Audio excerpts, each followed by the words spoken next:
Good morning, City of Fergus Falls Committee of the Whole, April 29th. It's more or less 7 o'clock. I will call the meeting to order.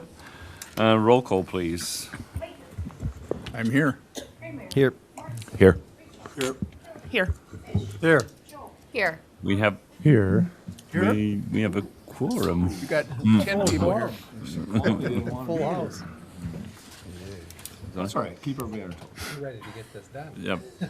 Right. The first item of this morning is Department of Motor Vehicle License Agreement. Bill Somnor requested action is a recommendation to the council approving amendment number 2, license number L4H6 with the State of Minnesota Department of Public Safety, driver and vehicle services for the lease of the Fergus Room at the Bigwood Event Center. Thank you. Good morning, Your Honor, Council. That was a good summary of what we're looking for. We're just looking to re-up this lease with the state of Minnesota. They lease the Fergus Room out at the Bigwood Event Center for $200 a day. That is based off of our current rental structure out at the Bigwood Event Center. So I'm recommending we go forward, renew that. They were requesting that we go for a longer term on that, but I did ask them if we could go 1 year because I know in the coming months we're going to be looking more at the Bigwood Center, maybe looking at our rental rates and what they look like. So I wanted us, rather than having an out clause, they wanted to, let's just do a 1 year and then we'll look at that again next year. So that's why it's set up as a 1 year lease. But there are current rates. And you know, when we took the Bigwood Center back over, we did survey other facilities as well. And you know, we're in the market with that, with some other facilities. We'll look at the rental rates in relation to the whole facility and weddings and those kind of things at a later time here in the coming months. But I'll be quiet with that if you have any questions, but this is working out well. They're a good tenant out there. And again, it's just 2 days a week. It's during the day when our staff is there, so we're not incurring any overtime with that, you know, with running the room for them. Somebody care to make that motion? So moved. Thank you, Jim. Would somebody care to second it? Second. Thank you, Scott. And would anybody got any discussion with Bill? Would they entertain any increase? What's that? Would they entertain any increase? No, not right now. I did bring that up a bit. And I don't know what that increase would be right now either. That's why we just went the year. We'll kind of get our arms around it. And again, for these day rates, you know, I think it's a pretty good rate. What we'll probably hone in on more is when you're leasing the whole facility over the weekend for a wedding or something, re-looking at the market, how are we doing compared to the market on that? But we'll certainly look at the day rates on these too. So, but it's a good revenue source that we know is coming in every month. So, When we look at the rates, do we look at, is the last time we looked at them when we took them over at comparables, or like Park Event Center in St. Cloud has been probably built since then and in use and it's a similar size, things like that. Like, have we looked at them in recent years or not? not in the last year. I Okay. haven't done a review. But in the last couple years, we've looked at them. Yeah, we've looked at it, but not with a keen eye yet. Just kind of wanting to make sure we're in the market, but Okay. yeah. No, we kind of need to do a in-depth review of all that. I believe that's on the table with the levy committee this month. Correct. Your Honor, I yield. Thank you. All those in favor say aye. Aye. All those against, same sign. Hearing none. Motion is approved. Everybody good with that on the consent agenda? Until next week. Until Monday. Right. Thank you for those positive words of encouragement this morning. The next item on the agenda is the Small Business Development Center Financial Report. Andrews Bremseth, the recommendation to the council to allocate $15,000 to the Small Business Development Center for economic development services. I think Andrew's going to lead the discussion in the room, and then James is online to support it. Yeah, thank you, Your Honor. Council members, good morning. We also have Ian Carlstrom with SBDC here in the audience as well. So I've got some good partners with me this morning. I've been working with Dr. Lamont looking at ways we can continue to maximize our economic development results. And one of the things that we've been talking about is the Small Business Development Center. I know one of the groups, when you guys did that exercise a year ago, spent considerable time thinking and talking about that as well. So this has kind of been out there, but in talking to James, I think the time is now to pull the trigger on this. I'll let Ian talk about what the SBDC does. I did put a little bit of that in my memo, but it probably better right from the source. And then just real quickly, we have money within the economic development budget. The tax levy set aside some extra funds last year in the event that we wanted to go forward with the SBDC or other avenues that Dr. Lamont thought would be beneficial to his work and complementary to his work. And so in those conversations, it sounds like the SBDC services are complementing this work, not conflicting with the work. And they've talked about a way that they can have a good handoff system, ensuring that there's not duplication of work between the two of them. So we see this as complementary and additive. And so maybe I'll turn it over to James first from his point of view, and then we'll have Ian kind of go into more depth on what they do. Perfect. Thank you, Your Honor and Council. So in the aggregate, you appropriated roughly $160,000 for the year's economic development initiatives. So what we did was we took my contract and then looked at what was left over and decided, okay, there are two really hyper-targeted and focused conferences that we're looking at toward the fall period so that we can start recruiting very specific industries to the community. And what was left over was effectively this $15,000 or so. And, you know, first of all, you get a 2-for-1 for your money. So the money's matched by the federal government through the SBA.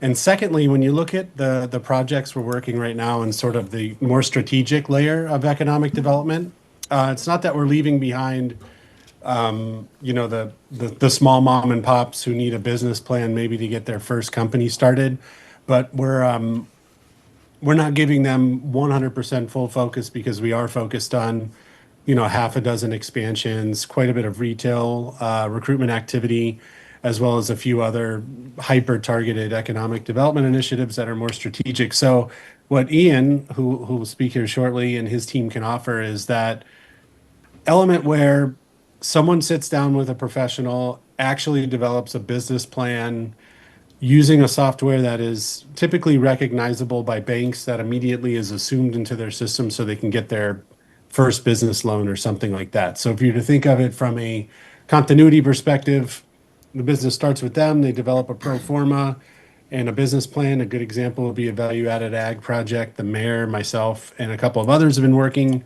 I've been working it since I started here, but it's probably been a lot longer. That team they have great ideas, but they need someone more grounded to help them physically write out the business plan so that then I can take them to angel investors, USDA, and other Minnesota-based programming and say, okay, here's the business plan, the pro forma, and now they're ready for steps B, C, and D. So this is a really good way and a solid investment given the 2-for-1 and as Ian will tell you, the presence we have in Fergus. So Ian, I will turn it over to you, sir. Thank you, James, and thank you, City Council, for having me here today. I'm Ian, the Regional Director for the West Central Minnesota SBDC. Just a quick snapshot of our work. Over the past 5 years, we've supported 105 unique small businesses in Fergus Falls. We've helped those businesses, a half a dozen or more of those helped access over $3 million worth of capital. And those capital dollars are reported from local regional banks, as well as West Central Initiative, and even the City of Fergus Falls EDA loan. So lots of different sources of capital that we help clients access. We also help clients start up, and we have services throughout the life of the business. In West Central Minnesota here, we've got a team of a dozen or so contracted expert business consultants who are business owners themselves and also subject matter experts in different areas. So we can help folks with exit planning, marketing, cybersecurity, AI, all sorts of different things. So in the past 5 years, we've helped 2 businesses in Fergus Falls transition ownership from one owner to the next. We've helped 4 other ones get started. We've helped a half a dozen businesses add employees to their roster, all sorts of different things. Working with us is really easy. We've got an online registration that anybody can register anytime, and our services are always confidential and no cost to those folks. And for those projects that might need a little bit more collaboration or hand-holding, we're happy to have like warm introductions or have meetings with James or any of you guys to make sure that we're on the same page, rowing in the same direction to support those clients, whether it's, you know, picking up where you left off or if it's just other clients that are outside of the scope of the work that you guys are already doing. So again, that we're not duplicating services or things like that. Our program's really individualized. Most of what we do is the individual work. So some clients come to us and maybe just have a few questions. It's one meeting and done. Some clients we really handhold and follow them along that journey. As you can imagine, it takes a lot more work than just one meeting to get somebody loan ready. So some of those clients are receiving 10, 20, 30 or more hours of individual assistance. So your money will always go to supporting the boots on the ground, the consultants that are working with those clients.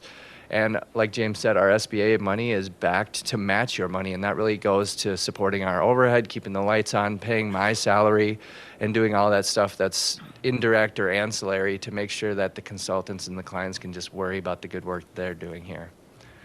Happy to continue to have this partnership and report out any data or numbers or outcomes for you guys, and just continue to be responsive to any community needs here in Fergus Falls, like the upcoming road construction, for example, and just making sure those businesses are well supported.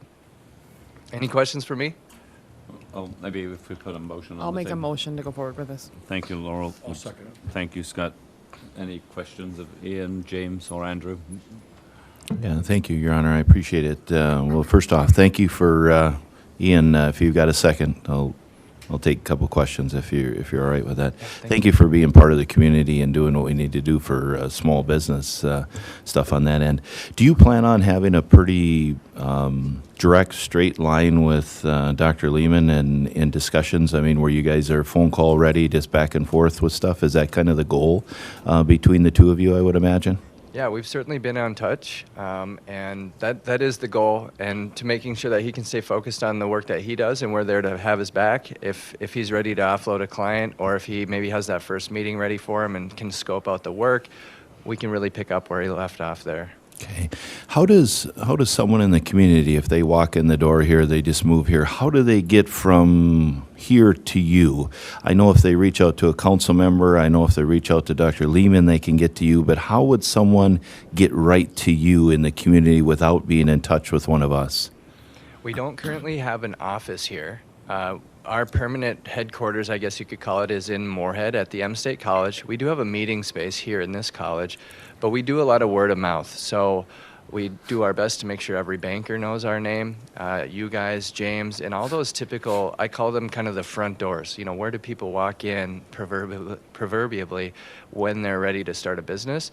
And that's really the network and the ecosystem that we exist in. Sometimes we feel like we're America's best kept secret, but the reality is not everybody needs to know of us. So, you know, we make sure we have that word of mouth. You know, we have an online presence. If somebody Googles us or looks us up online, you know, we're there. We have a great website for folks. And when people do sign up, like, we reach out and get in touch with them within 24 hours. We do a little bit of an intake or an onboarding, answering their questions, figuring out what their needs are so we can pair them up with the right people. And those clients are usually meeting with somebody on our team within a week. And I would imagine you have a connection with the Chamber of Commerce, Ms. Workman, and different things like that. Mr. Bremseth, maybe you can answer this one. Do we have any connection through the city website or anything to get them off to this organization? Do we know?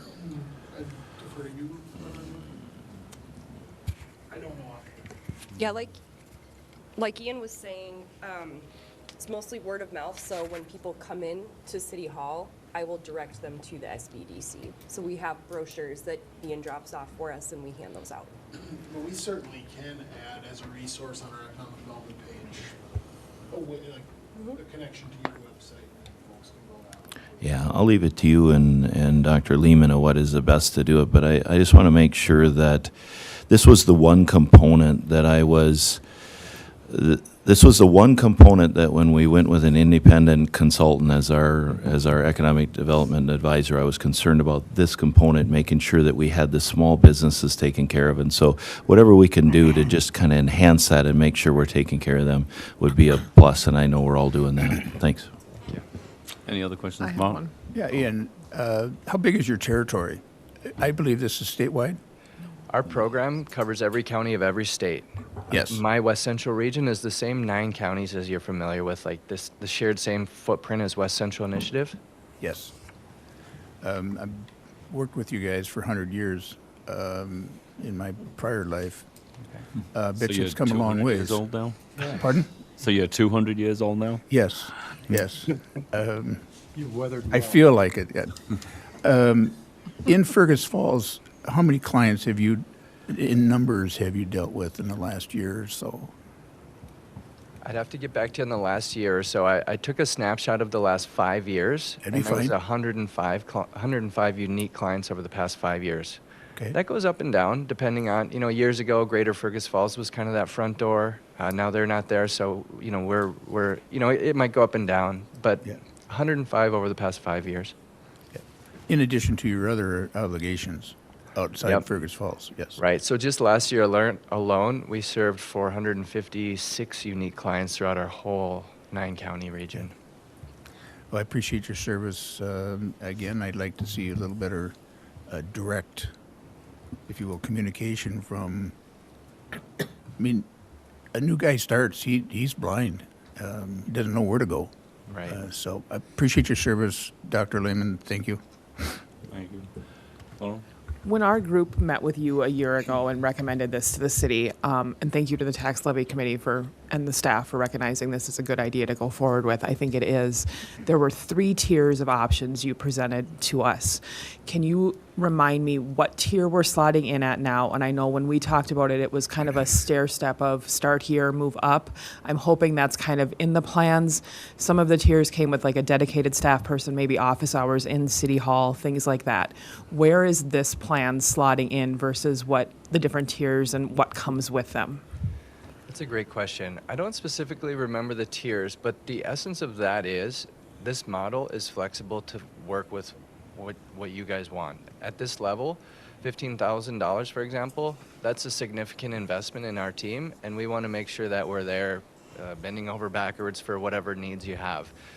Some cities, for example, maybe donate a little bit less and they have a little bit smaller population, for example. There's not really a need to have somebody permanently stationed there.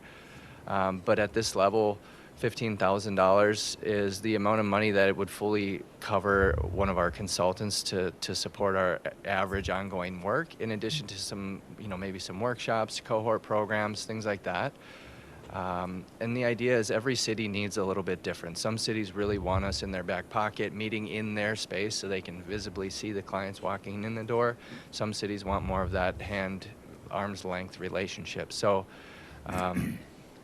I'd have to go back into my files to look at the tiers, but the tiers really are just a way to help represent what that relationship could look like based on your needs. Okay, thank you. I think it's as we've kind of found, we've done a lot of economic footwork in this last 6 to 7 months, and obviously we see that there's we don't want to leave those small businesses behind, and one of the things that has kind of come out, I think, with a number of the conversations that I've been involved with James, and I know Mike probably the same, that that preparation of getting the paperwork piece of it right, that's lacking.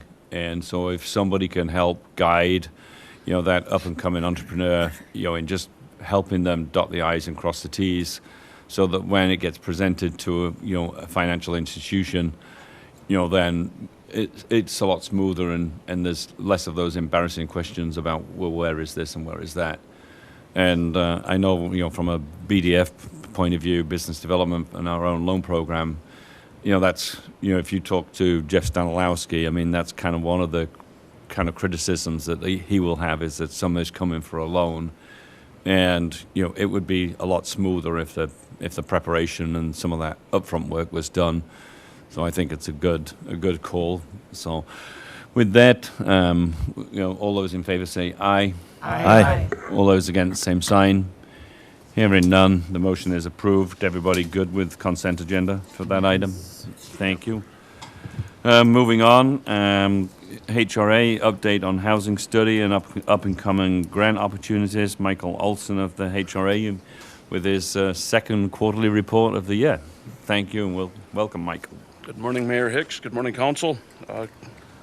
Three items to bring to the Council today, and this is just being provided for your information. Fergus Falls HRA Board met and discussed an update to the comprehensive housing needs analysis for Fergus Falls. We talked about it in February. We approved the proposal in March, and so we're looking to get started forward on this. It's been maybe 6 years since our last update. So just really looking forward to seeing how this lays out going forward. In your packet is a copy of the proposal.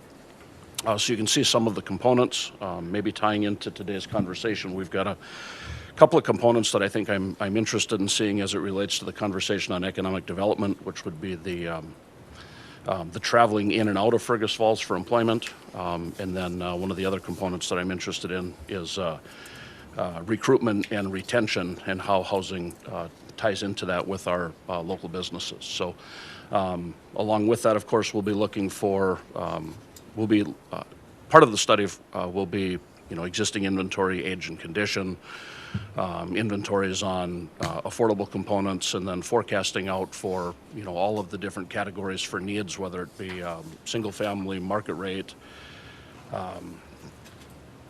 affordable senior housing, active senior housing, supported, you name it, lots of different components. So the process for the housing study, it's about a 3-month process of data gathering.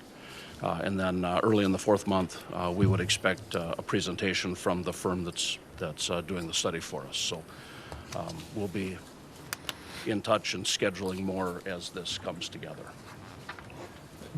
Maybe on that, we are looking to, and you'll probably see a resolution on Monday evening's council packet for a $5,000 matching grant from the county to go towards that study. But the city of Fergus Falls is not paying anything towards this housing study. It will be funded by the HRA and hopefully a grant application to the county. You want a motion on this? No. Okay. It's just, all this is for information. Mike, what's the actual purpose of the study?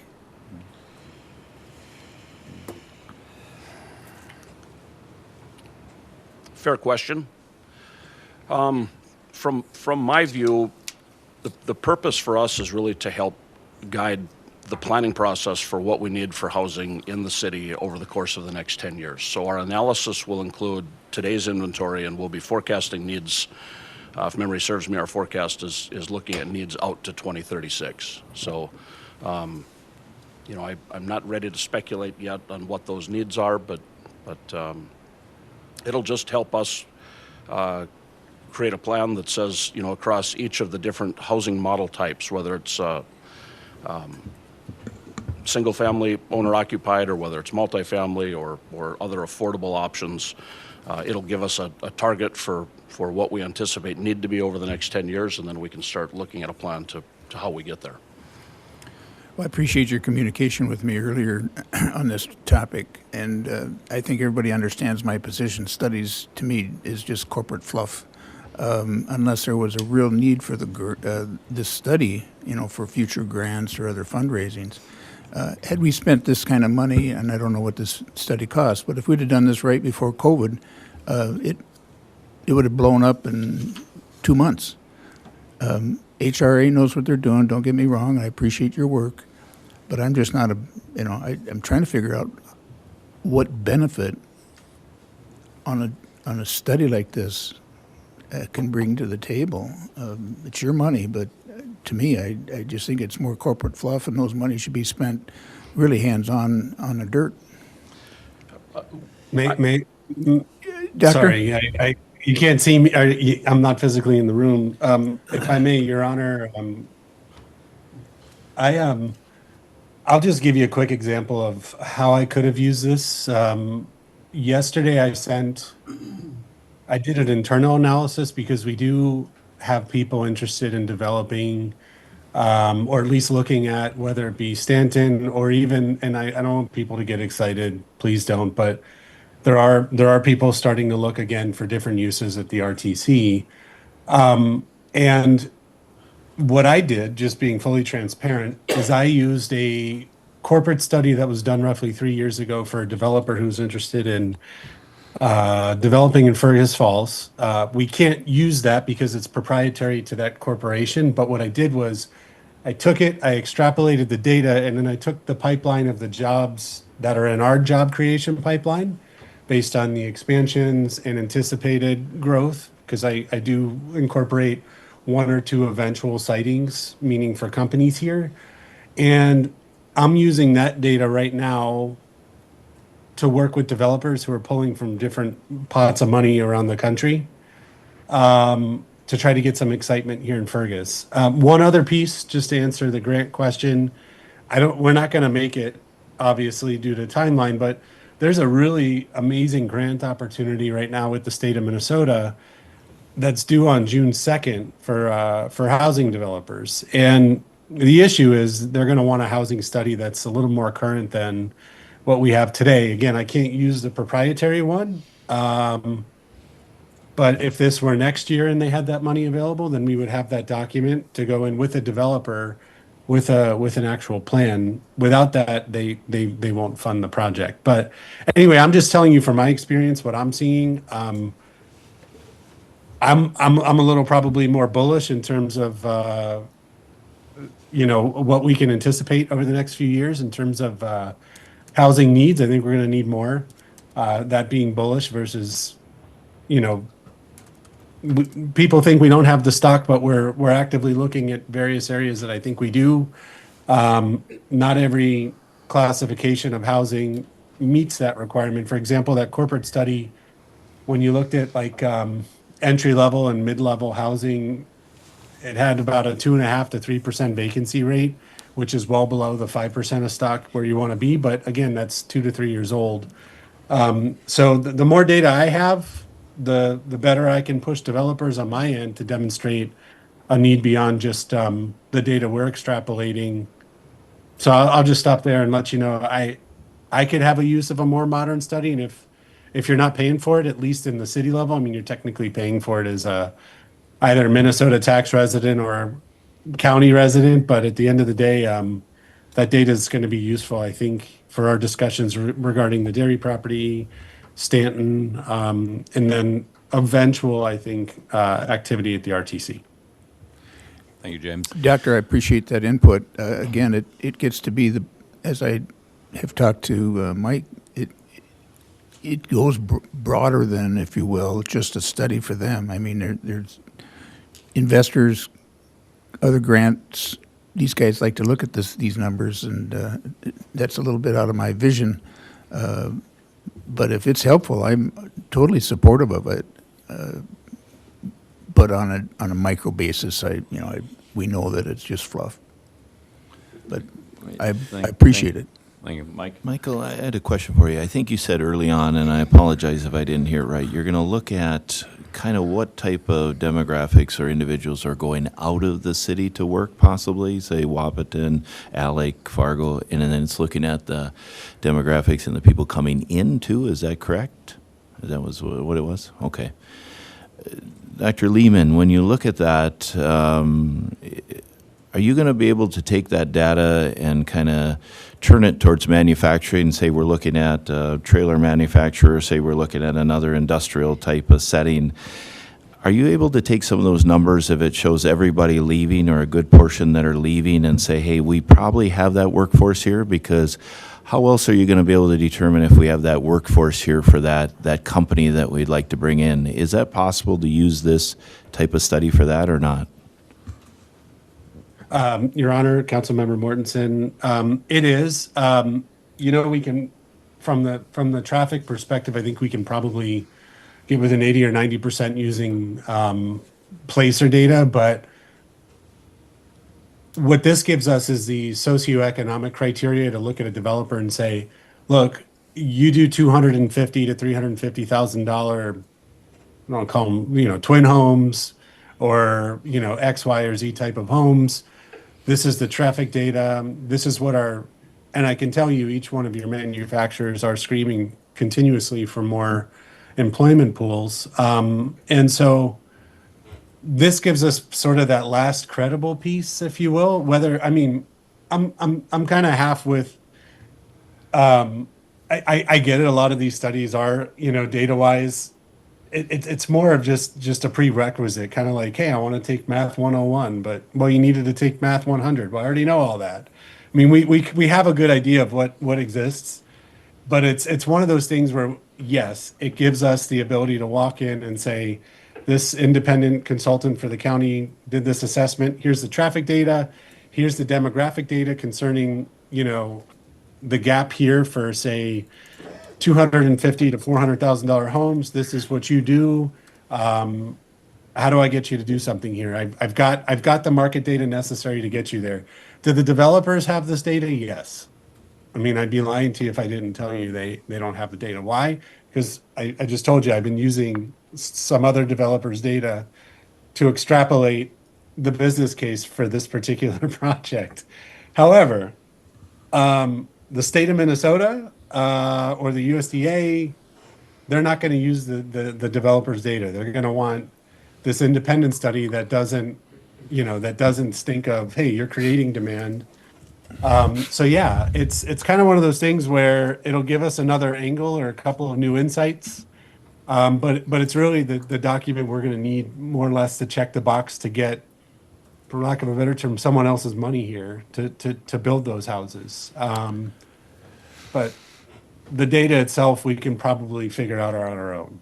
But like I said, I think this is something that'll check everybody's box for the next 3 years. And yeah, it could be used effectively that way. If that answers your question. Dr. Lehman, I appreciate that. Michael, I think one of the things, I know you're probably looking at this study from a housing type standpoint. Do we need more housing because people are living somewhere else coming in?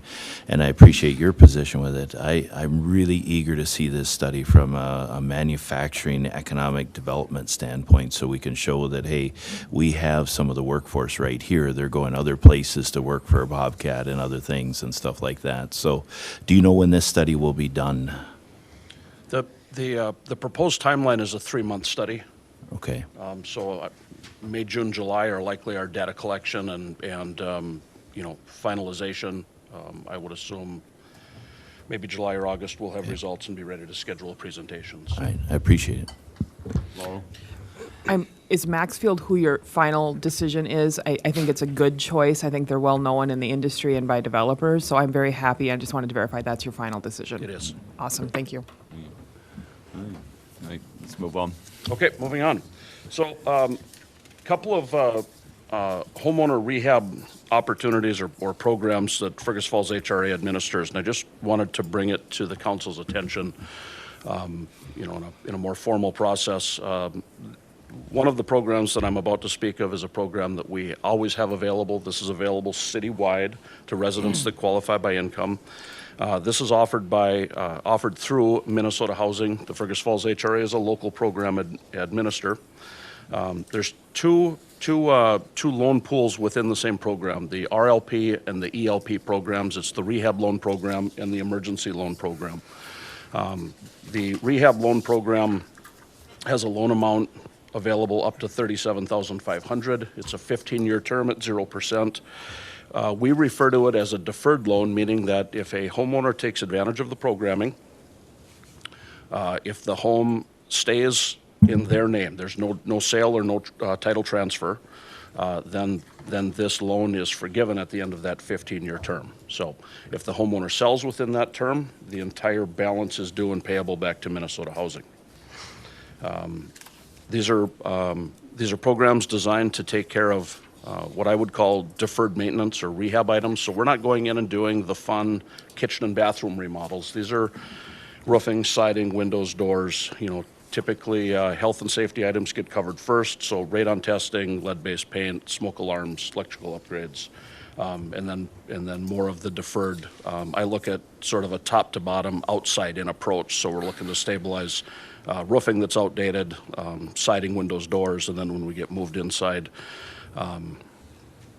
insulation, aging mechanical, leaky plumbing, updated electrical. So Really a good program that's available all the time. The income limits are on the lower side with the Minnesota housing programs, so it can be difficult for homeowners to qualify for this. We have, I would say we have about 30 homeowners on the list right now, and we have 5 or 6 active projects in the city right now. So this is something that we're sort of always working on. When you go in and do these, do you partner like with Otter Tail Power for different programs for these homeowners that they may have available for things? If there's a rebate program or something out there, we try to clip every coupon. Awesome, thank you. Okay? Yes, Michael, one question. Let's say this is a rehab and we're helping an elderly individual, limited income, obviously. And during that 15 years, they pass. What happens? If the title on the home transfers, the estate would pay the money back to Minnesota Housing. So death is not a free ticket. It is not. Thank you. You're thinking about your next 100 years now? Yes. Mark? Right. The cardboard box needs a new roof. Put that in your planning. Okay, last one for me today.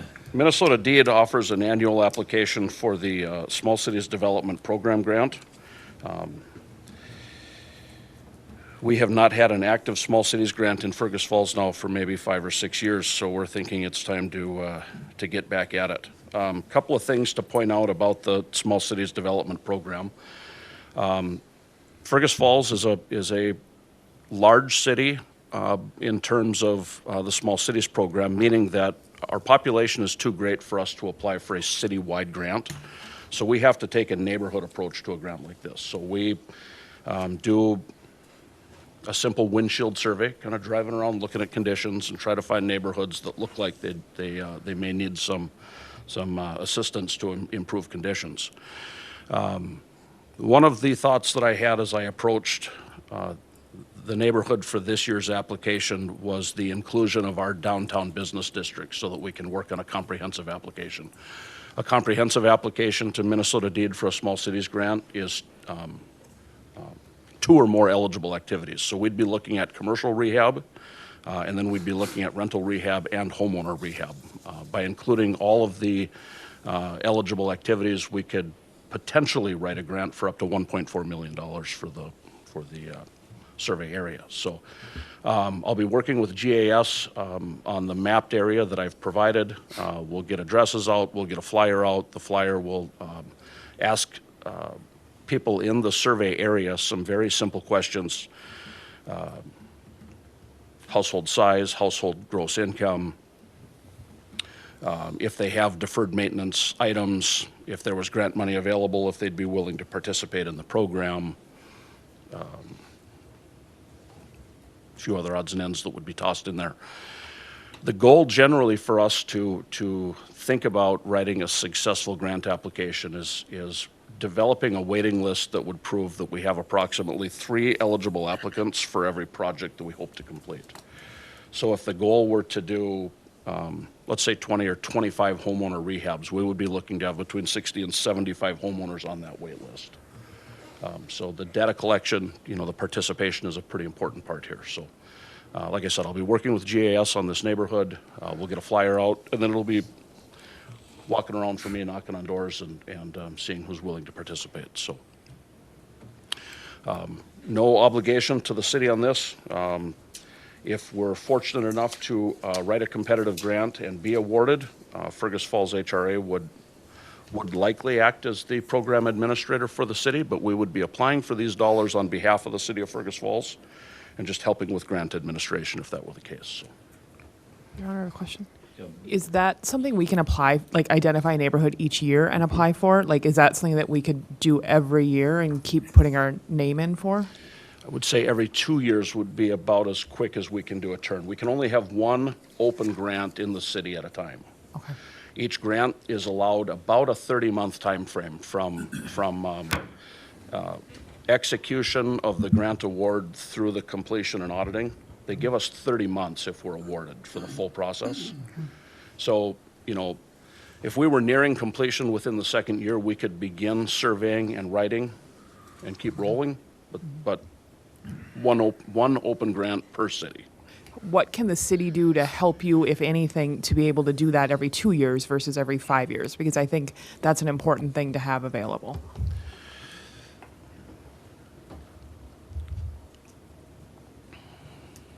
For us, successful administration really comes down to citizen participation. So if I use our last grant as an example, and it may be a bad example, to be honest, because our last grant was occurring during COVID. I've been in contact with colleagues in other cities with open grants, and unfortunately, they're seeing somewhat similar issues in that citizens oftentimes are skeptical of why are you here knocking on my door saying you'll give me money to fix my home? What kind of scam is this? And so it's getting harder to assure people that this is a legitimate program. An example would be in a smaller city in Otter Tail County recently that had an open grant. I think they had 60 or 70 homeowners on a wait list from their application. And I think over a 2.5-year period, they completed only 3 or 4 homeowner rehabs and 3 or 4 commercial rehabs. And they had funding for like 20 homeowners and a dozen businesses. Just had a good grant, had good participation in the surveying process, built a good waiting list, were awarded funds, and then homeowner after homeowner just wouldn't participate once they had the funds. So there's an education kind of promotion piece to it. And just help assuring people that Minnesota Deed is legitimate, Fergus Falls HRA is legitimate. This is not a scam, or this is a gift, if you qualify. Are there income restrictions? There are. And I will have, I can provide that in the not too distant future, just so we can have an idea. Household size, composition, income. And then income limits on the business, on the commercial side as well? Not on the commercial side, no. Okay, that will help. No, Yeah. right. I mean, I think downtown will be yeah, good. we definitely need some Yes. Yep. some money spent on some of the downtown properties. Yep. So that might be the one where we can definitely help. Kind of encourage. I've had some early interest from some of our rental property owners downtown, the residential rental. So I have some confidence that side of things will take care of itself. The surveying results will tell me the rest. Maybe something where going forward, we can look at areas of town that have commercial with residential, like when there's other offshoots from downtown where we could maybe get a higher wait list and participation because of that. Right. That's all for me. Thank you, Michael. Thank you. For the update. The next item on the agenda is city projects update. Joshua's. Good morning, Mayor and Council. Thank you for your time this morning. I did ask Lynn to pull up the Fergus Falls City projects that we have put together to kind of track and keep residents updated on what is going on from a city infrastructure perspective throughout the entire city. So what I'm going to do today is go through most of these. We'll go through some of them pretty fast as there's no actual active construction going on. But ultimately, just an overview of this. For the projects that we are directly overseeing, so some of those are Cleveland, Cavour, Douglas. We have sent out letters to the affected residents on those blocks with a construction newsletter that essentially laid out, here's what you can expect with the project, here's the time frame, and then gave them a direct link to this, which is on the city's website. So for like a weekly update on these projects, I'm going to direct anyone that calls to this website, but we do want to keep the council as up to date as we can on what is actually going on throughout town, so you guys are aware and don't kind of get blindsided with what's going on. So with that, I'm going to have Lynn kind of scroll through this. First project on the list is the Highway 210 interchange replacement. Again, this one is being administered by the DOT. It is a state project. I don't have a huge update on this one, but as most of you know, they've driven down there. Barricades are going up. they're putting in their bypasses, and it does sound like tentatively next week they're going to start looking at beginning demolition out there with a few different items. They were working on the median yesterday.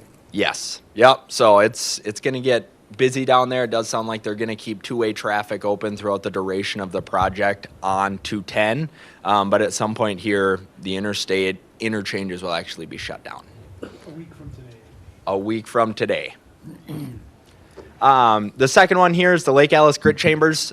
This was a project that was awarded actually last year, but it did have a time frame for completion that moved into this year just to give the contractor some flexibility. It sounds like tentatively he's planning to mob in that June-ish time frame. If one of his crews becomes available earlier, he may certainly come in, but we'll try and keep you guys up to date on that one. There's really been no other progress on that project as of now. Number 3 on the list, we have the Otter Tail Valley signal replacement. Again, this was another project that was awarded last year, did not begin construction, and so they're going to be coming in here sometime this year. I have not heard exact timeframes on that, but it did sound like, again, that June-ish timeframe when they were going to have somebody available to begin mobbing into site and getting started on the construction. Number 4, this is Cavour. This was one of those projects that we bid out here a couple months ago. We've now awarded it. The contractor for this one is Keekly Underground, who is also doing Cleveland Avenue. When we get to Cleveland, I'll talk through. They've actually began construction up there. Their plan for Cavour is basically to wrap up as much as they can on Cleveland, take those same guys, move them down to Cavour, and just keep moving on with that project. It did sound like what they were planning to do potentially in a couple weeks is reclaim this street. And so for those of you that don't know what that is, essentially they bring in a huge machine that blends and crushes the existing asphalt with the aggregate base below it to turn it essentially back into Class 5, but they will reuse that as the base material on the project. Reclaimers, they try and work around those schedules because they're basically job to job all summer trying to keep up with projects. If they come in a couple weeks and actually do that, what they'll do is they'll blade the road down, pack it in so it's still drivable. Frankly, it might be even better than the condition it sits today. For those of you that have been up to Cleveland, they just did that yesterday. Material is super nice. It packs in very well. We did inform them, though, if they did reclaim it and weren't going to plan to actually mob onto site to begin the rest of construction, they would need to maintain that just so it is a gravel road, so potential for it to get a little bumpy, and we would require them to go down, blade it, make sure it stays up to date so people can travel on it. Your Honor, can we ask questions while we go? You certainly can. On the alleys, do these businesses know we're not close to paving their alleys? And what communication has happened with these businesses? Because I think they were thinking spring, Yeah. based on the last time we talked about this last fall, and this is not sounding like spring. Correct. So are they aware? Some of them are. Probably the ones that are getting assessed would have gotten some of these letters. Some of the others have reached out, specifically like Center for the Arts, in terms of, hey, we need access on these dates at these times. And so we are working with them on that. But we can get better communication out about this. Odds are the alleys are not getting paved till closer to fall at this point.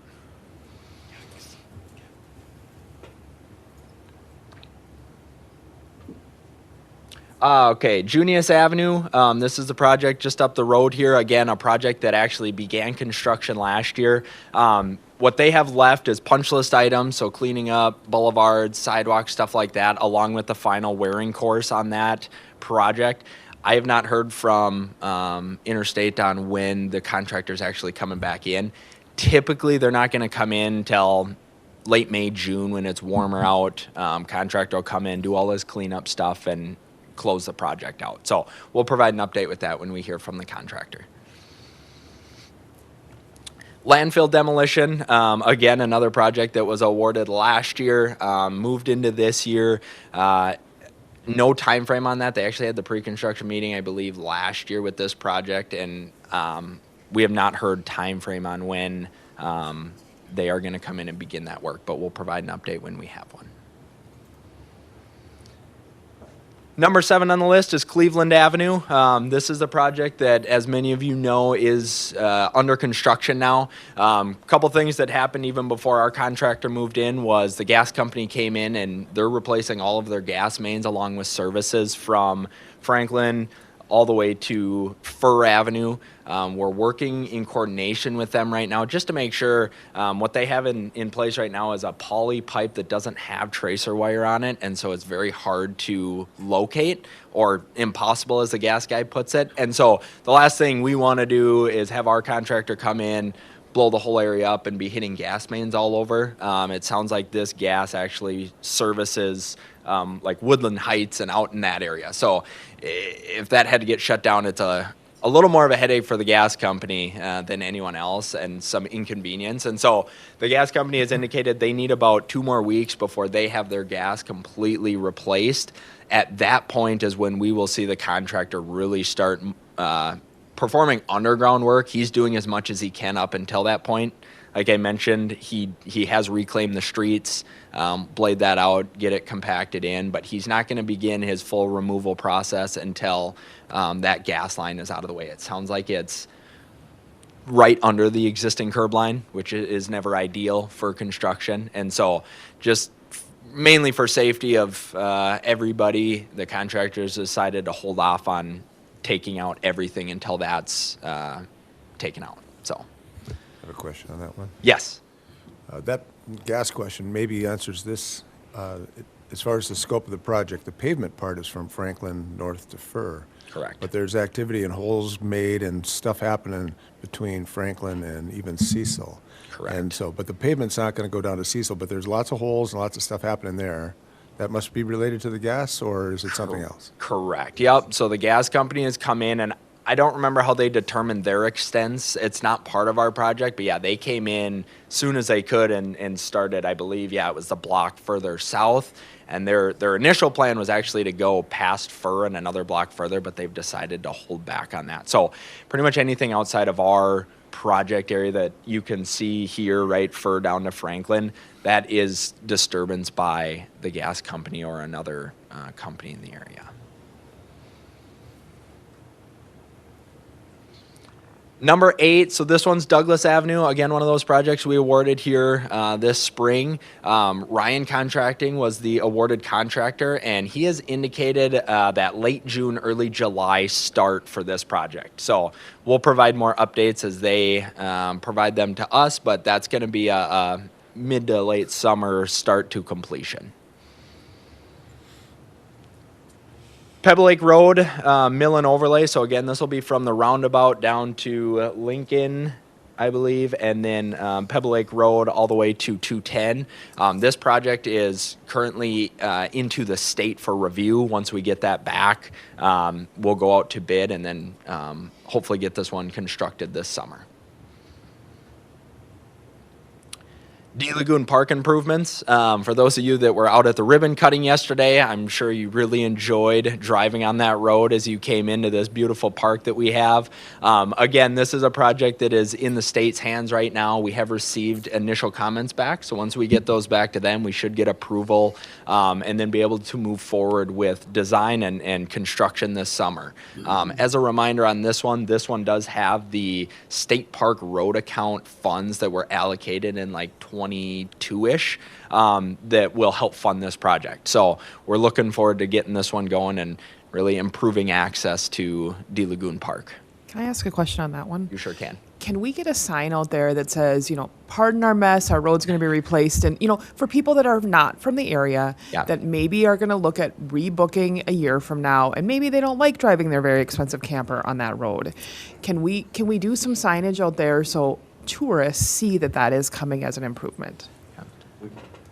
We can. There already is. There is. Signs are now already. Correct. It's a little confusing, I think. Yeah. I think we could make it clearer to people as they come in. Andrew suggested Cavor too. I think that's a good idea, yeah. Yeah. Thank you. Number 11 on the list here, we have the Phase 1 lead service line replacement. This was a project that was identified for grant dollars, and this one is also into the state. It's a different department. they have to have their plans certified by June 30th. So it's not only lead service line projects, they have a whole bunch throughout the state that they certify. Once we hear word back on this one, the plan is to go out for bid. If I recall correctly, it's roughly 22 service lines were identified as part of phase 1. Someone correct me if I'm wrong here, it was roughly $750 to $1 million of grants that we applied for. 775. And so the plan with those dollars is to maximize them, right? Any dollar spent over that amount is city, but any dollar up to that is grant. And so we've actually had calls with the state and indicated that if prices come in cheaper, there is potential to add more service lines to that. If they are more expensive, we would look at pulling that dollar back to keep it within, if obviously the council wanted to do that. So we'll keep you guys updated as we hear on that project. All right, couple more here. So we have, and I'm going to lump 12 and 13 together. So these are the mill and overlay and the seal coat projects that have been identified. The plan with these is we are getting them ready for bidding. There is the dollar value that was set for each project as part of the budget. And so what we're doing is working this thing in so that we can maximize how much can we get done as a part of these projects, and what areas of town do we need to get done. So we've worked with city staff on identifying these project areas, and as soon as we have the plans finalized, we'll go out for bid, and then present what we got with that to the council for recommendation. And same with the seal coat. So here's the approximate area of where we're looking for the seal coat. And those are along the same time frames. It's going to be a couple weeks here before they start bidding, and then I think 14 to 21 day bid, and then we'll present those numbers to you guys. And I believe that should do it. So one more thing on these is I don't believe the 13 one has it. If you go to Junius Avenue, when we direct residents to this website, the intent is not to just give them this overview that I'm showing you guys. There's a project update button just at the bottom there. And in that, it actually pulls up a page and it goes week by week on what's going on with a picture, kind of anticipated what's coming up and what's going on. And so when residents want to keep updated on different projects, this is what we expect them to, or hope that they go to, so that they do know, hey, here's what's happened, here's where the contractor's at, and here's what he's expecting to do. So for you guys, if you are ever curious as well, obviously reach out to Kyle or I, we can give you an update, but feel free to go here and see those weekly updates or bi-weekly updates depending on the size of the project, and feel free to ask any questions you need. Where is here? So, yep, this is, can you show them how to, so if you go to the city website, fergusfallsmn.gov, the utility projects, the little shovel there on the front page, it'll bring you directly to this website. Or you can go to departments, engineering. Can we drop links to that onto like the social media for the city once a week, just so people that maybe aren't in the project? I mean, is that something that could be done where once a week construction updates here for city road projects or something like that? Yep. Thank you. Your Honor, I got a question. The biggest question I get is the railroad crossing on Sheridan. I don't know if this is Andrew or you. When is that going to happen? And maybe we should have some more signage down there. That thing is really nasty. It's scary bad. Work in process. Yeah, I know I keep saying that, but that is a good. What I was gonna say is there's maybe one or two projects missing, and one of the one that came to mind was the dairy property trail. That'll be on the agenda Monday night to award a bid to Mark Sand and Gravel. We had really good bids on that.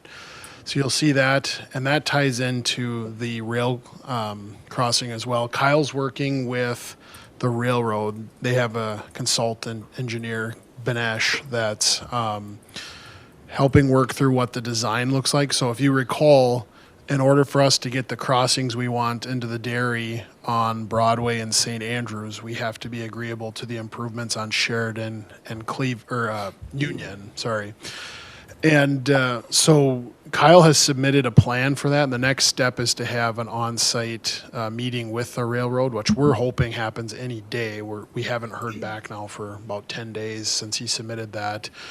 And then as soon as everybody is in agreement on what the actual plan is, then the railroad's consulting engineer designs and bids the project. So it could be this year if things continue to progress quickly, or at a minimum, we need to encumber those funds by the end of the year so we're eligible to spend them. I envision that it would be hard to do Sheridan yet this year, but it's in tough shape. So when we have the on-site meeting with the railroad, we'll ask if there's anything they can do to temporarily improve that intersection for this year until we can do that project. The verbal agreement that we have with them is that once we get the green light on the two crossings that we want, we would have 5 years to complete our improvements on Sheridan and Union. So we don't have a definitive schedule. They could, if bids come in good on all these projects, you might as well knock them out and get them done and, bond with our road projects. If they don't come in so good, we have the ability to push them out a couple of years and rebid and do some of those things. But we do have to get the money encumbered on the two on the dairy property this year, and in an ideal scenario, they would be constructed this year as well. So if, go ahead. My first follow-up, my biggest question is of signage, that we put a couple orange cones down there, little ones. But I think since then they've removed the tie. The tie is gone, but it's still. And filled it with I think if you black put top. some bigger barrels there to warn the people that there's something going on, it's bad. It's not. And we've all driven across it, but I get so many people calling and coming to my shop, and it's like, yeah, we're trying to get in the process, so. But yeah, when we have more definitive, I love the idea of signage. I think if you go to Fargo Moorhead, you'll see a sign that says your tax dollars at work. This project's slated for June of this year. I don't mean sign, I mean just barrels or something just to show that there's That's something a going. safety. Just a safety thing to slow down, something's happening. Yeah. You said the dairy trail came in really well. We have so much money we need to spend by a certain time frame. Are we looking at some bid alternatives so we spend it all if it came in favorable, so that will get presented on Monday night? Not bid alternates on the trail itself. We still are unknown on what the cost of the crossings are going to come in at. Okay. So we're trying to maintain as much budget as we can. Okay. Until we see where those come in. And then we have the ability to be flexible with any remaining dollars. So we and have get a them plan to encumbered. spend it all still before we lose it. Yes. Two questions for you, Mr. Bremseth, and maybe Mr. Rosted can answer it. People have been asking, is the patching truck out there? Is it running around? Is it too early yet? Are they patching potholes in the city at this time? Yeah, they've done some for sure. Yes, they are. Okay. And then the other question is, we're going to do Douglas Avenue. There's going to be a lot of trucks running by Adams School, South Union there. That thing's starting to get pretty bad. Do we have kind of just a plan for the public to hear today of how to maintain that? Are we going to take it down to some gravel in some areas and keep it that way? Are you going to patch it up? What's our thoughts on that area? Yeah, thank you, Your Honor, Councilmember Mortensen. I'll defer to Guy on that as well, but Basically South we'll Union. start making your way up. I envision that we'll certainly have to do some level of patching to carry us over because it's not going to last in its existing state for another year. So. And South Union is slated for next year. So, yeah, there was an excavation right by the Adams School area on South Union for a sewer repair. So we're maintaining that as we can, but that will be patched before the construction next year. But yeah, otherwise, spots along Union, just as other areas around town, they'll be maintained with pothole filling and so on. But yeah, the patch by Adams School will be done shortly as soon as the hot mix plants get up and running. Yeah, appreciate it. You know, on Summit, there's some kind of remedial work from that contractor that he's doing? Yeah, so we've been trying to reach out to, I believe that one's Joe Riley Construction. Yeah. We have not heard a remediation plan from him. I know Troy pesters him about every couple weeks. We just haven't heard back in terms of when he plans to come in or what his game plan is for. Are they on notice in the sense that, because obviously you have so long after kind of they've completed? I will have to look at what documentation is out there. I don't know. If we can make sure that they're on notice that they have to fix it. Yes. So. Yeah, and I believe the city is still holding a fair amount of retainage on that project. So okay. I got to imagine they would want to come in and do it, but I'll check into that. Right, okay, thank you. Yep. The question that I had to do with the website and the pictures and information that are on there. Yes. And just what the process was, where that stuff comes from, who's taking the pictures, who's writing the copy, who's getting it on the website, who's keeping that updated. Do you do that, or does Claire do that, or is it you guys all That would working be together? more engineering working on that. Yep. So we put the website together, and then it's not one person at this point, but we basically have our GIS team set up the main projects, and then we like to have our primary construction oversight or construction admin people grabbing the pictures when they're on site, so it is a very current picture, and then also providing that update. So it's, here's what's going on. We want it to make sense to the residents. We can put a lot of technical verbatim in there if we need to, but we just like to go, here's what you can expect, so that they don't wake up one morning and all of a sudden everything's changed. So that's kind of our intent behind it, but we update that. Okay, I think that's helpful. I think it's possible somebody would go and not find what they're looking for and throw the accusation that the city isn't doing whatever. Yeah. And now we can point to you and say, you're not doing it. I think it's like a 300% fold improvement, because the city has never done anything like this before. So I think from a resident's perspective, they're going to see things that they've never seen before. So, yeah. Project to do otherwise. Yeah. So, right, moving on. The next item on the agenda is wellhead protection plan amendment. Len Taylor requested action. There's a recommendation to the council to set a wellhead protection plan public hearing for May 13 at 7 a.m. in the city council chambers. With that, over to Len. Thank you, Your Honor. Earlier this year, you approved the SWIP, Surface Water Inlet Protection Plan.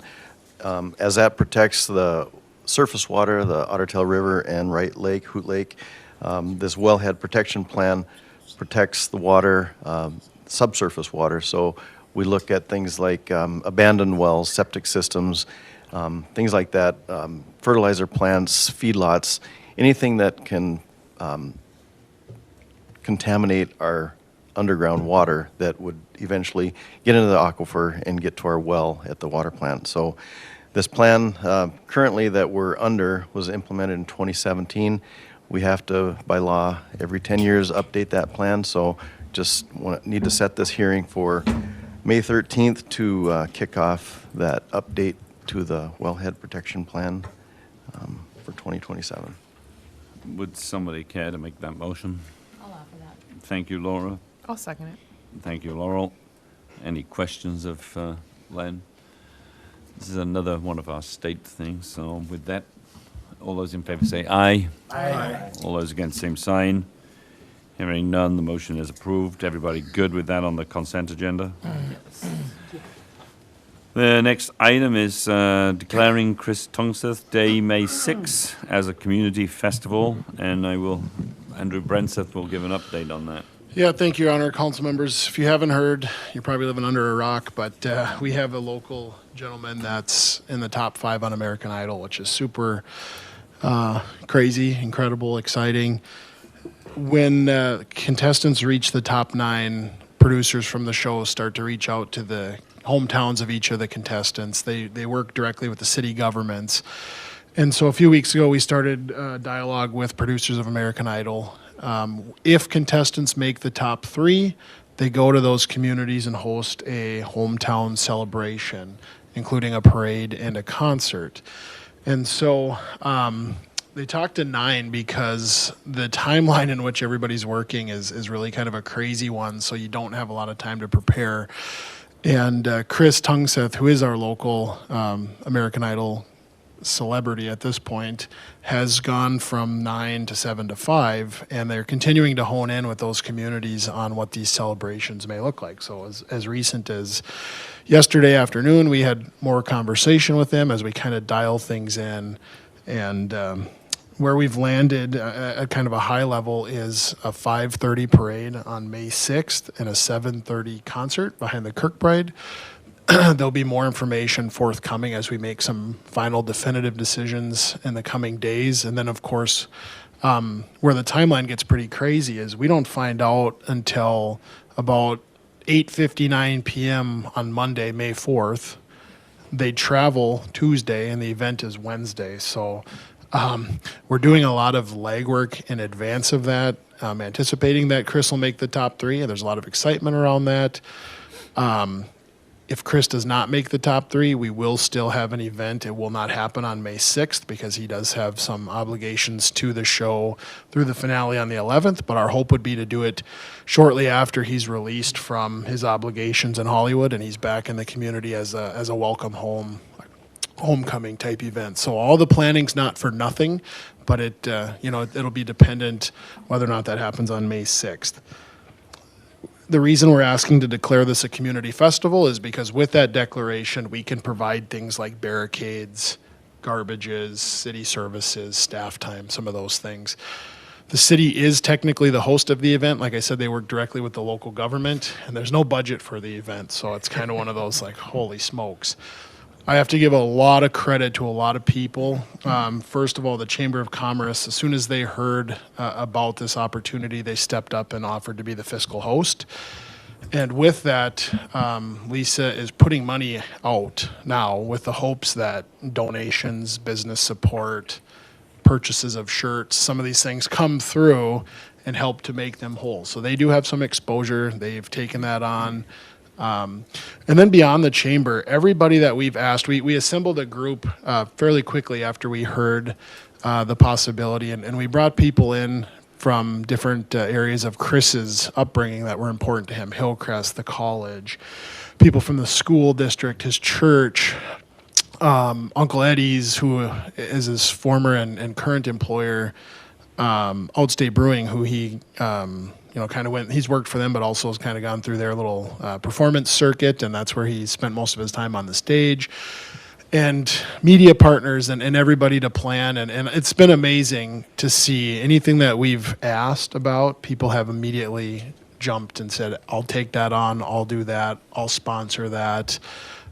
We haven't heard a no yet, and it's incredible. It's things like American Idol producers want Chris to be in the parade on a Viking ship.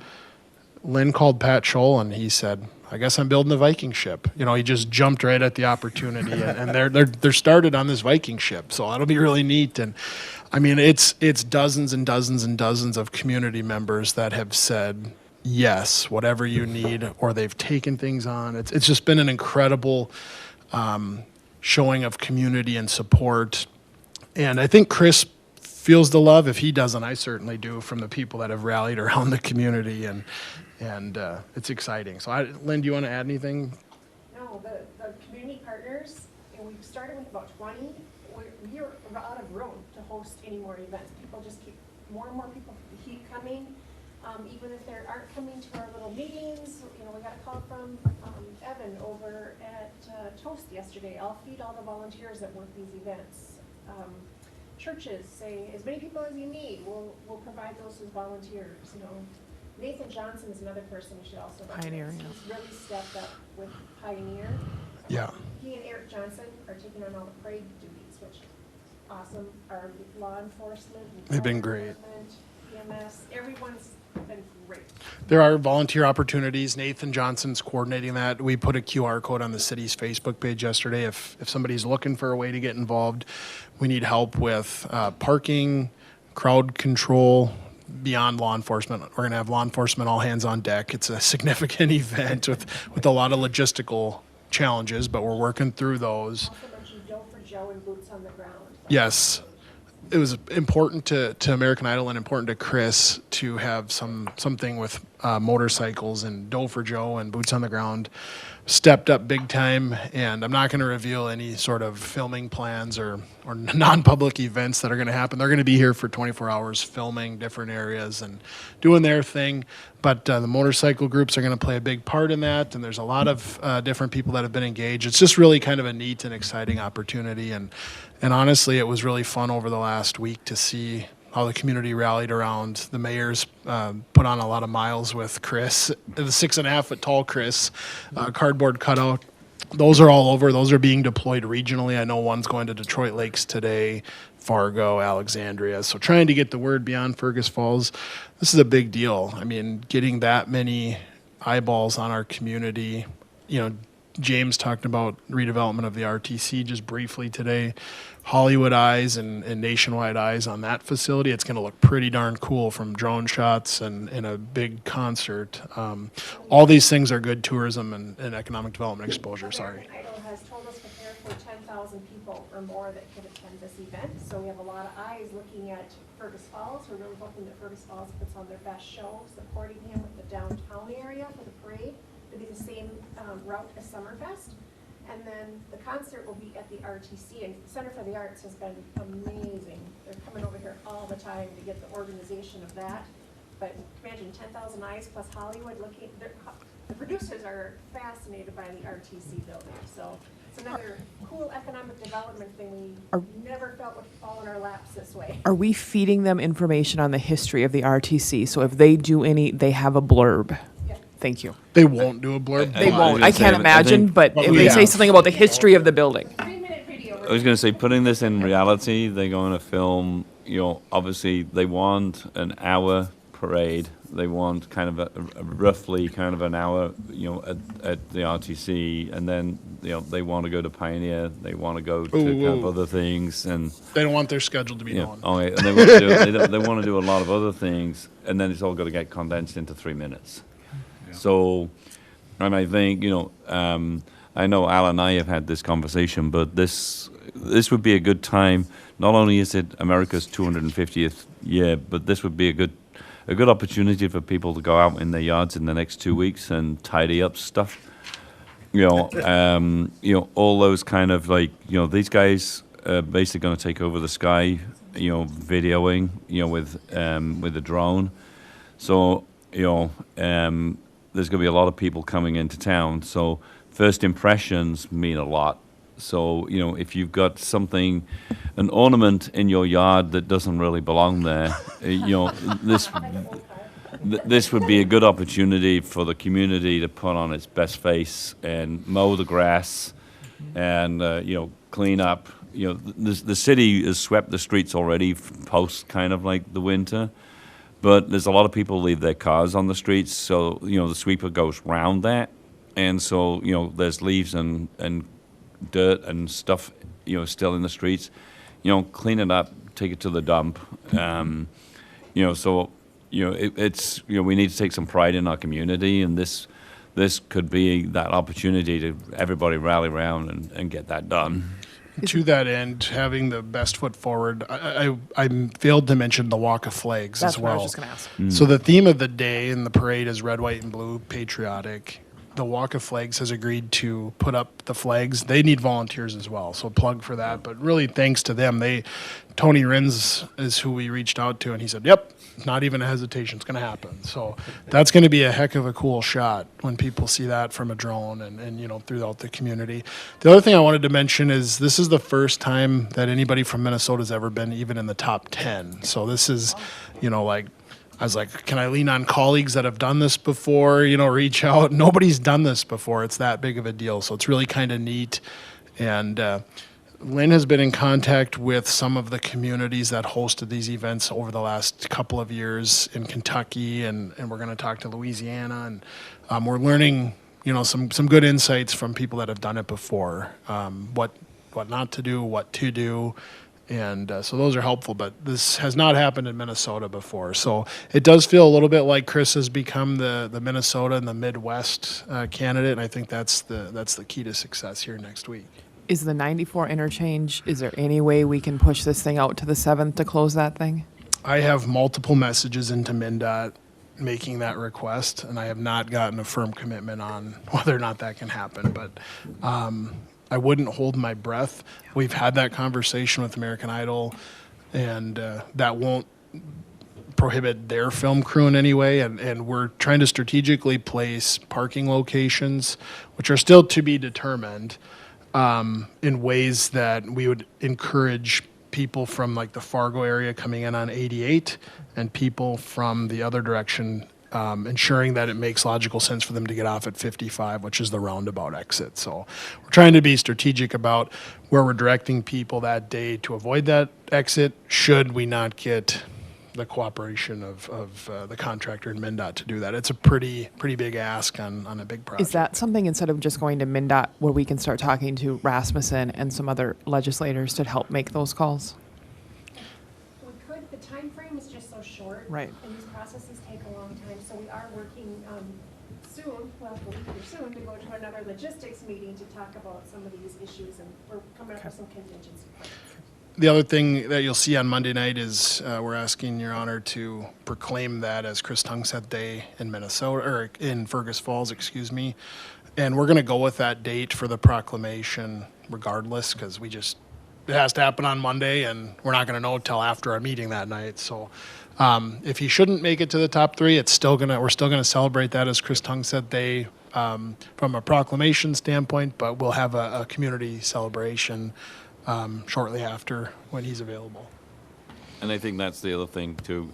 Any of kind of the people that sponsor or give money, to kind of help defray the cost of kind of putting this on, the day will still take place. It will just take place on an alternate, and we would probably try to aim that towards a Saturday, as opposed to a Wednesday. So that then there's more participants community-wide that can obviously take place. But as Andrew said, it's also subject to American Idol basically are controlling this whole event, and likewise, just for Mark's benefit, they're not giving us any money.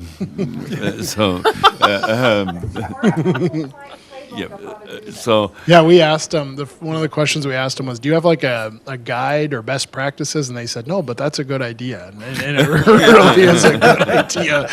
The other thing I just want to say is, like, it's going to feel like we're part of a movie set, right? I mean, the reality is this is for them to get film for their finale on the 11th. If you're in these events, they're going to dictate, to your point, Mayor, exactly how they go. It's not going to be like you're at a concert at the Fargo Dome. It's going to be, folks, we're on air, go. If something bad happens, cut, start over, do it again. So it's going to be like being on the set of a movie. And I mean, and just for benefit of, as we are sitting council members, and one of the other things is that there is zero political kind of rhetoric in this whole event. So, like for the parade, there cannot be any kind of anybody that's running for election or that's got the potential of coming up for election. So. The parade won't include, I know normally Jordan Rasmussen and, Jeff Backer have kind of like a vehicle and do something, but so none of those things can take place. They want it to be apolitical. Yes, we will be placing that with about a 200-person marching band and many, many, many motorcycles and lots of community floats. So the parade float QR code is also on the city's Facebook page for people to register. Is the city doing a float of some kind, like for city staff? Or like, are we wanting to put a float together for the city? The council could do that, Laurel. Yeah, if you guys brilliant. I wasn't going there. If you would like to, please. Logistically, we're going to be we're going to be stretched so thin. Right. We're going to have we'll have all the fire trucks and probably public safety type things. But our public works is going to be stretched thin the entire day. So I don't anticipate we're going to have the ability to do a whole lot with that. Yeah, because the other piece is that they don't want people, like obviously, the concept portion of this is going to be at the RTC, but they don't want people separating. So, they don't want us to let anybody into the RTC grounds prior to a certain time, so that forces people to go to the parade. They want masses of people in the locations where they film, and so as I say, it's kind of an interesting thing. But as Andrew said, this is putting us on the map, and there's all eyes on. And so, I mean, that's where it's kind of been important to try to get people to kind of like share, on their family kind of social media to sort of like vote for this guy. I mean, he's in the top 5 now, so we have to kind of work on it being a given that he's going to get into the top 3. And it's a popularity contest. So the more people that share it and say vote for the Midwest guy, upper Midwest guy, that's kind of like it. And the Fargo TV stations are now starting to pick it up. So we need the Minneapolis ones to do that. So we'll see how it goes. So I would suggest maybe, Your Honor, we don't put it on consent on Monday, just so you have the opportunity to encourage people to vote one last time Right. before the evening, but we should move this forward to Monday night and, Yep. declare it a community festival. So do we ever need a motion for that? Please. I'll do that. Oh, and I will second it. So all those in favor say aye. Aye. The motion is approved, I think. Announcements, Board of Equalization meeting on Fergus Falls residents on April 30th at 9:30. I don't know which council members are attending that. Martins and Rachel's, Fish, and Kwame are on the list. Right. When and where is it? County building, 9:30. I'll go for you next year. Um, Yeah, at the government May service. 4th, 5:30, City Council meeting. May 6th, potentially, 5:30, American Idol Hometown Hero Parade downtown, and 7:30, American Idol Hometown Hero Concert in RTC grounds. And then May 13th, 7 o'clock, Committee of the Whole. With that, we are adjourned.